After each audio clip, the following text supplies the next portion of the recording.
नमस्कार दोस्तों।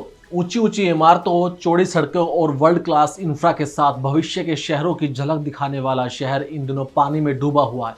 एक बारिश ने फ्यूचर सिटी की पोल खोल कर रख दी है, लेकिन इस बारिश ने इंसानों की भी पोल खोल दी है। दुबई में ऐसी बारिश कोई आम बात नहीं है और ना ही यहाँ ऐसा कोई कल्चर सिस्टम है कि यहाँ पर बारिश के दिनों में सड़कें नदियाँ बन जाए। देखिए, ये संकेत है ग्लोबल वार्मिंग के बढ़ते खतरे का। असल में बात ये है कि दुबई और ओमान में ज़बरदस्त बारिश के चलते वहाँ बाढ़ जैसी स्थिति पैदा हो गई है। लेकिन जहाँ साल में बमुश्किल बारिश होती है, वहाँ इतनी बारिश आखिर हुई कैसे?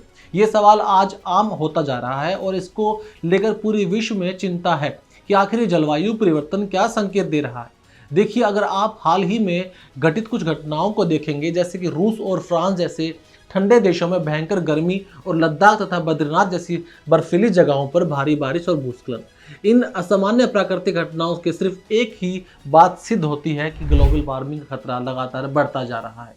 रिसर्च के मुताबिक प्रति व्यक्ति एनर्जी की खपत को देखते हुए ग्लोबल टेम्परेचर 2020 आते आते ही प्री इंडस्ट्रियल जमाने की तुलना में 1.5 डिग्री ज़्यादा हो गया था और 2030 तक आते आते ये 2 डिग्री सेल्सियस तक बढ़ सकता है। क्लाइमेट चेंज को लेकर हाल में हुए पेरिस सम्मेलन में 21वीं सदी के अंत तक इस तापमान वृद्धि को 2 डिग्री सेल्सियस से नीचे रखने का लक्ष्य रखा गया था। लेकिन इस लक्ष्य में एक दिक्कत ये है कि अभी तक हमें यह सही नहीं पता है सही से कि प्रकृति को नुकसान कितना पहुंचा है और इस समय धरती की जो हालात है और जो कंडीशन है वो कितनी खराब हो चुकी है। कोई खास स्टडी भी इस बारे में सामने अभी तक नहीं आई है, लेकिन कुछ ऐसी जानकारियां हैं जो हमें बहुत अच्छे से पता है और ये आंकड़े भी यही इशारा करते हैं। देखिए, 1950 की तुलना में आज प्रति व्यक्ति एनर्जी की खपत जो है दोगुनी हो चुकी है और 2050 तक इसका 6 गुना होना संभव बताया जा रहा है। दुर्भाग्यवश इसी एनर्जी की खपत को ही हम विकास के पैमाने पर तोलते हैं और इसी से ही हम अपने विकास की दर नापते हैं,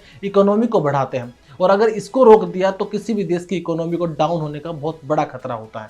देखिए, ग्लोबल वार्मिंग से एक तरफ जहां पृथ्वी के मौसमों में बदलाव हो रहा है, तो वहीं समुद्र का जलस्तर भी और आर्कटिक की बर्फ भी लगातार पिघल रही है। समुद्र का जलस्तर अभी पिछली 27 शताब्दियों के सबसे ऊंचे बिंदु पर पहुंच चुका है। 1900 से 2000 के बीच ही ग्लोबल सी लेवल में 14 सेंटीमीटर की वृद्धि देखी गई। इसका नीचे जाने का तो दूर, स्थिर रहना भी अब असंभव दिखाई दे रहा है।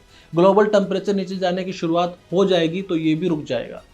हर साल वैश्विक मंचों पर जलवायु परिवर्तन एक अहम मुद्दा होता है, लेकिन इसके लिए किए गए प्रयास ऊंट के मुंह में जीरे के समान है।